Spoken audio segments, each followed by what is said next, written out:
Assalamualaikum warahmatullahi wabarakatuh. Bismillahirrahmanirrahim. Alhamdulillahilladzi ja'ala syahr Ramadan syahran mubaraka wa farada 'alaina as-siyama li ajli at-taqwa. Asyhadu an la ilaha illallah wa asyhadu anna Muhammadan 'abduhu wa rasuluh la nabiyya ba'dah. Allahumma shalli wa sallim ala sayyidina Muhammadinil Mustafa wal Mujtaba wa ala alihi wa sahbihi ahli sidqi wal wafa. Wa ba'da, para pemirsa channel Arfi 99 yang dimuliakan Allah. Pada kesempatan yang berbahagia ini, di dalam situasi kita menjalankan ibadah puasa yang keempat hari, namun demikian di dalam kita menjalankan ibadah puasa pada tahun kali ini tidak sama dengan tahun-tahun sebelumnya. Di dalam menjalankan ibadah puasa pada Ramadan kali ini berbeda dengan Ramadan-Ramadan sebelumnya. Itu karena pada tahun kali ini, pada Ramadan kali ini, kita umat Islam khususnya menjalankan ibadah puasa ini dengan suasana yang tidak tenang, dengan suasana yang sedikit mencekam karena pandemi COVID-19 atau wabah virus corona yang melanda dunia, khususnya Indonesia ini. Sehingga kita dalam melaksanakan ibadah puasa ini seakan-akan kita merasa dihantui dengan kekhawatiran, dengan rasa takut dan lain sebagainya, tidak tenang kita menjalankan ibadah puasa. Ini adalah musibah, ini adalah bencana yang diturunkan oleh Allah Subhanahu wa taala. Musibah atau bencana yang berupa virus corona ini diberikan oleh Allah Subhanahu wa taala, diturunkan oleh Allah Subhanahu wa taala. Kalau kita berbicara musibah, bahwa di dalam Al-Qur'an itu ada 77 kali penggunaan kata musibah yang terdapat dalam Al-Qur'an, yang tersebar pada 50 ayat, 56 ayat, dan ada di dalam 27 surat. Jadi penggunaan kata musibah yang ada di dalam Al-Quran itu sebanyak 77 kali. Itu semuanya tersebar pada 56 ayat yang ada di dalam 27 surah. Dalam kitab Al-Mu'jamul Mufradat fi Al-Fadil Qur'anil Karim dijelaskan bahwa 77 kata musibah tersebut terbagi ke dalam 33 bentuk kata kerja lampau atau yang kita kenal dalam dunia pesantren dengan fi'il madhi. 32 dalam bentuk kata kerja sekarang yang kemudian kita mengenalnya dengan fi'il mudhari, dan sisanya 12 dalam bentuk kata benda atau isim. Lalu sekarang hadirin para pemirsa channel Arfi 99 yang dirahmati Allah, apa arti atau hakikat musibah itu sendiri? Apa takrif atau definisi musibah itu sendiri? Sehingga di dalam Kamus Al-Munawwir itu dijelaskan bahwa kata musibah ini berasal dari kata asoba yang memiliki arti bencana atau malapetaka. Dalam beberapa kamus bahasa Arab, musibah ini memiliki arti sebagai sesuatu yang kedatangannya tidak disukai oleh umat manusia. Jadi di dalam kamus bahasa Arab dijelaskan definisi atau takrif atau arti daripada musibah itu sendiri adalah sesuatu yang kedatangannya tidak disukai oleh umat manusia, oleh seseorang. Itu adalah musibah. Wa huwa al-amrul makruh sesuatu yang dibenci, yang tidak disukai oleh umat manusia atau oleh seseorang. Itu adalah musibah. Sebagaimana musibah ini juga dijelaskan di dalam kitab tafsir Jalalain bahwa suatu ketika di dalam Rasulullah SAW itu lampunya mati. Tufi al-misbah fastarja'a inna lillahi wa inna ilaihi raji'un. Faqalat Aisyah innama hadha misbah. Faqala kullu ma asa'al mu'min fahuwa musibah. Di dalam tafsir Jalalain itu dijelaskan bahwa suatu ketika di dalam Rasulullah, di rumah Rasulullah SAW, lampunya padam, lampunya mati ketika Rasulullah istarja membaca kalimat inna lillahi wa inna ilaihi raji'un. Siti Aisyah bilang kepada Rasul, innama hadha misbah, ini hanya lampu ya Rasul. Maka apa jawabannya baginda Nabi? Kullu ma asa'al mu'min fahuwa musibah. Setiap sesuatu yang menyusahkan orang mukmin itu adalah musibah.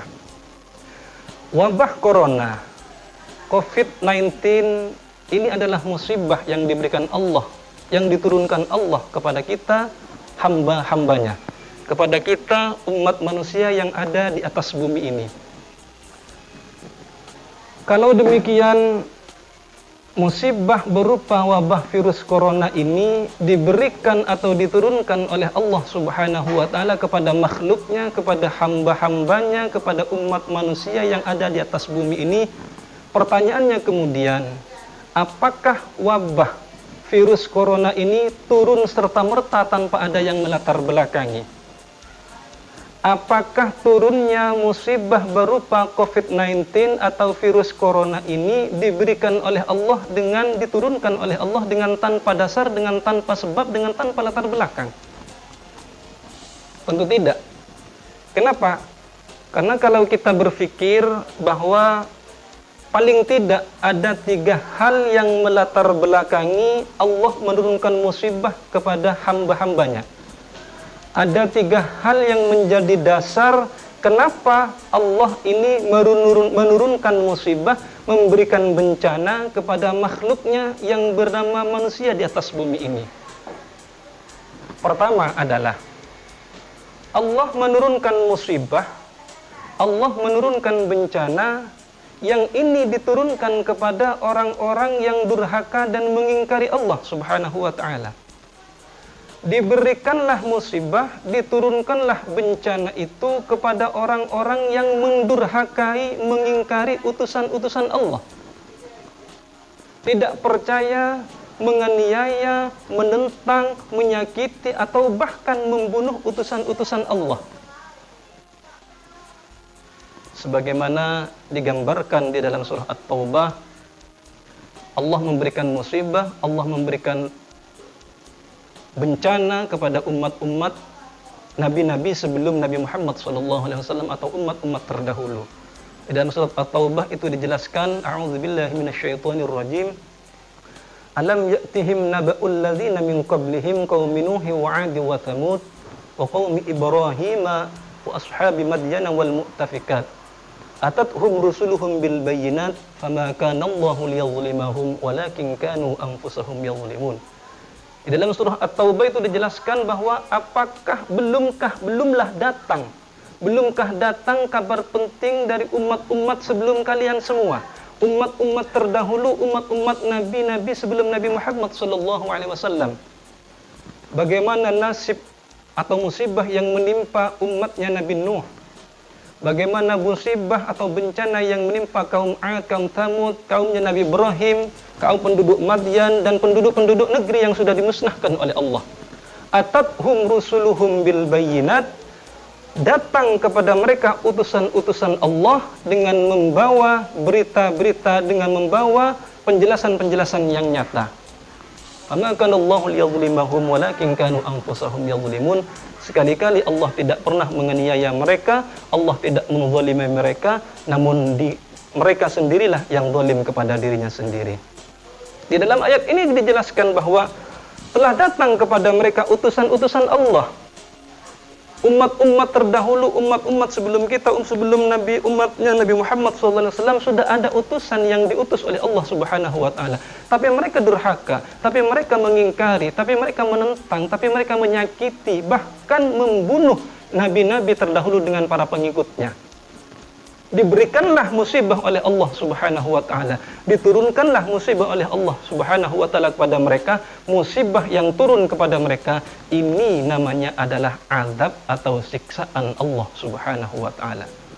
Karena mereka durhaka, karena mengingkari Allah, karena menentang, tidak percaya dengan utusan-utusan Allah, turunlah musibah, turunlah bencana, yang itu musibah namanya diberikan Allah sebagai azab atau siksaan Allah Subhanahu wa Ta'ala. Yang kedua, para pemirsa channel Arfi 99 yang dirahmati Allah, motif musibah atau bencana yang diturunkan Allah ini berupa teguran atau peringatan.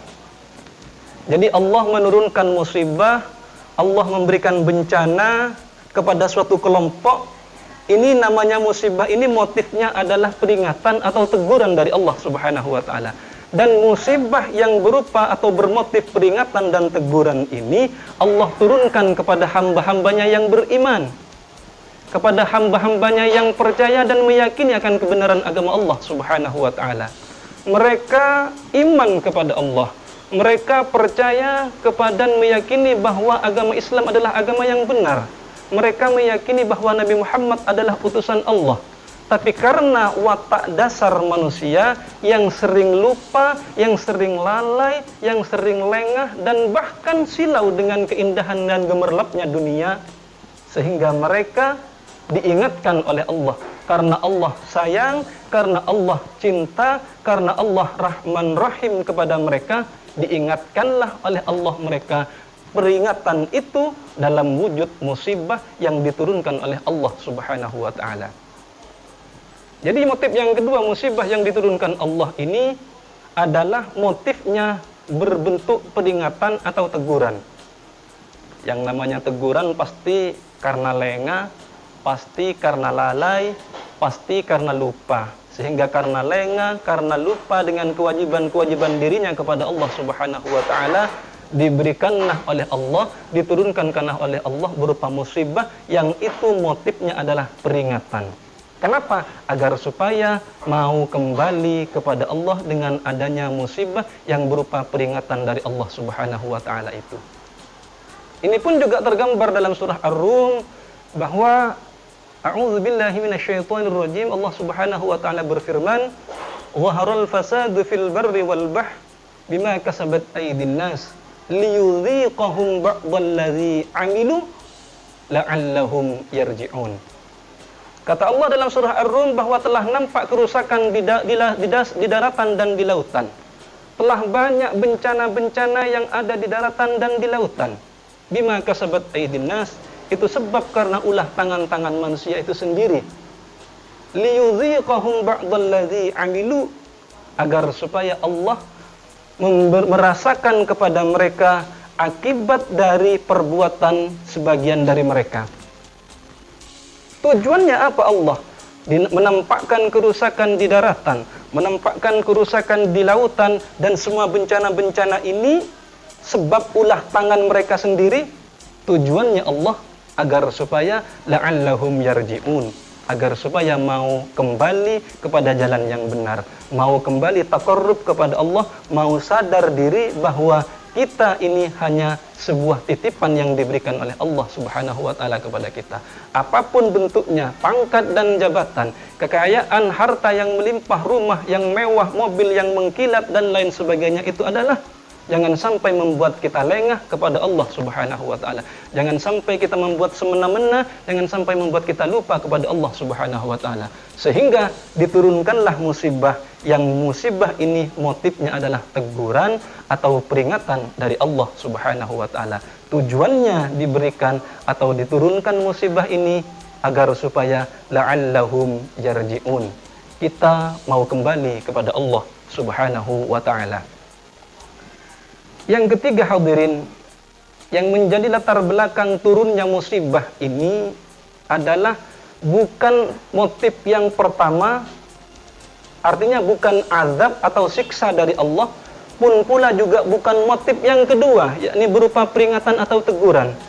Jadi yang melatar belakangi turunnya musibah yang nomor 3 ini adalah karena sebagai ujian. Kita tahu anak-anak kita atau di sekolah-sekolah kalau mau naik kelas dari kelas 4, kelas 5, kelas 5, kelas 6 dan seterusnya itu harus melalui sebuah ujian. Kalau lulus dari ujian itu berarti naik kelas, kalau tidak lulus tidak naik kelas.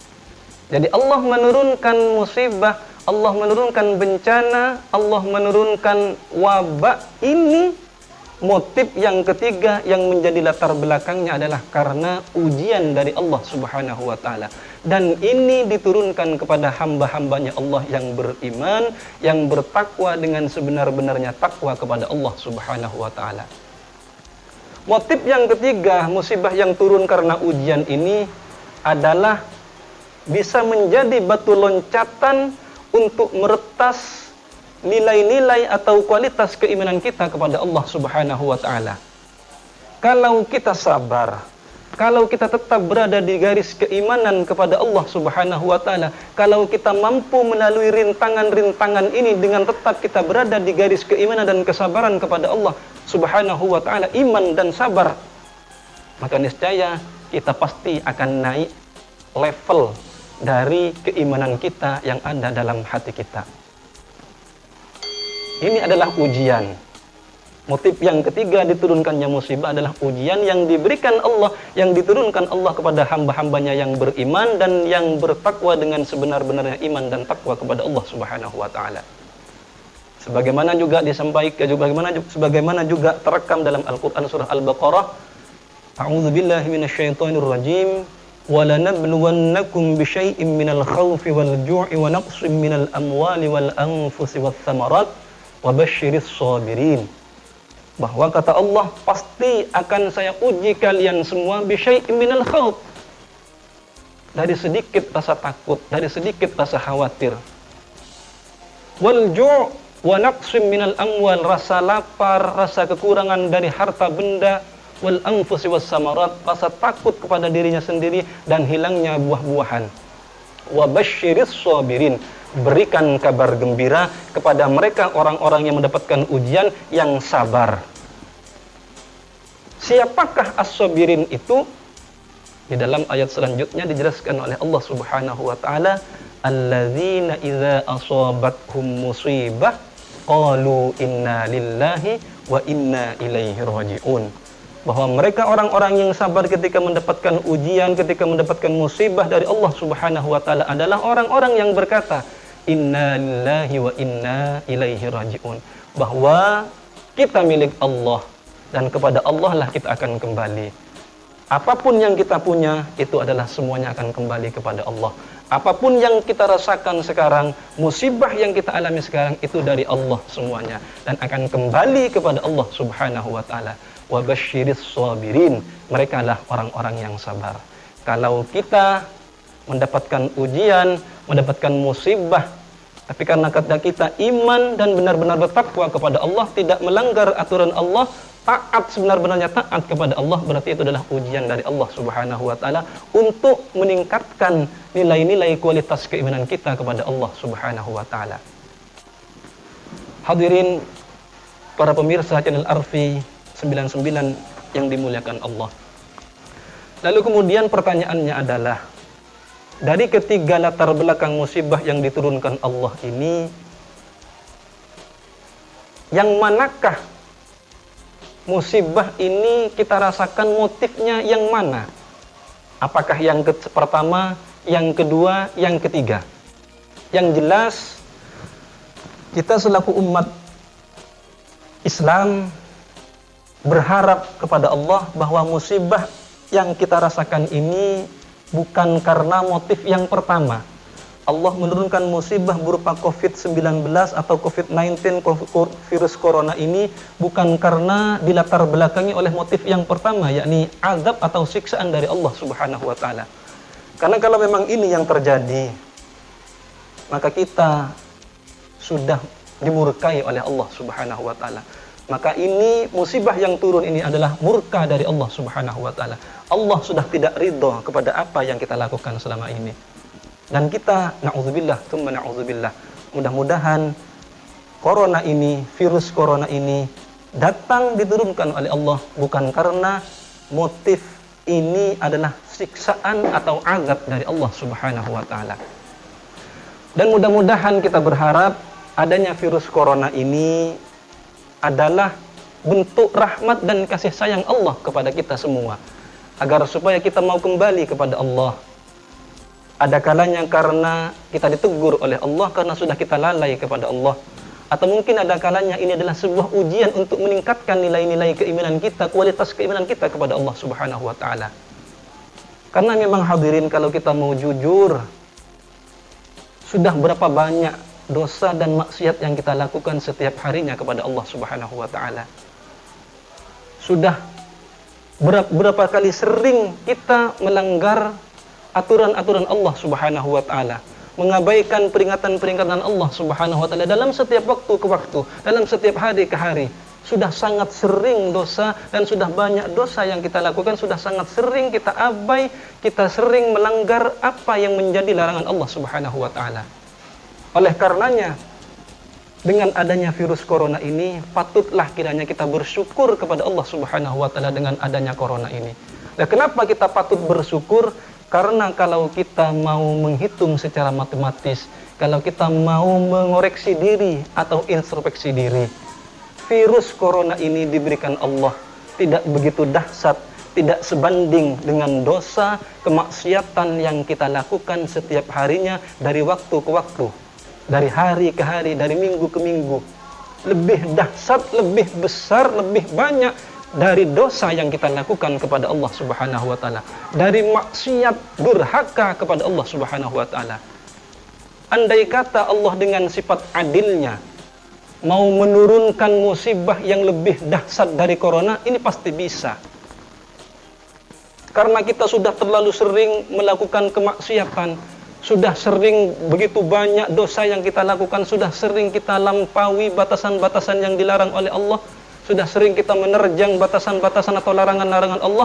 Andai kata Allah dengan sifat adilnya menurunkan wabah yang lebih besar, musibah yang lebih dahsyat dari corona, sebanding dengan dosa yang kita lakukan, itu pasti Allah bisa.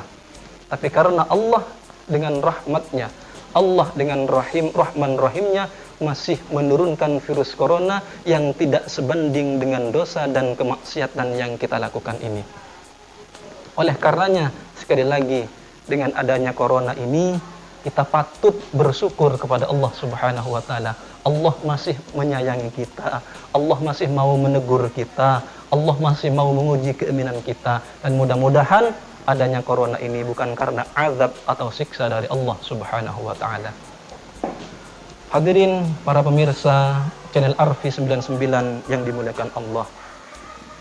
Bulan Ramadan ini adalah momentum terbaik, waktu yang terbaik untuk kita kembali kepada Allah Subhanahu wa taala, untuk kita meninggalkan apa yang menjadi larangan-larangan Allah Subhanahu wa taala, untuk kita memperbaiki diri dengan cara bertaubat, dengan cara banyak istighfar, dengan cara banyak membaca Al-Qur'an, dengan cara bermunajat dan berdoa memohon kepada Allah Subhanahu wa taala.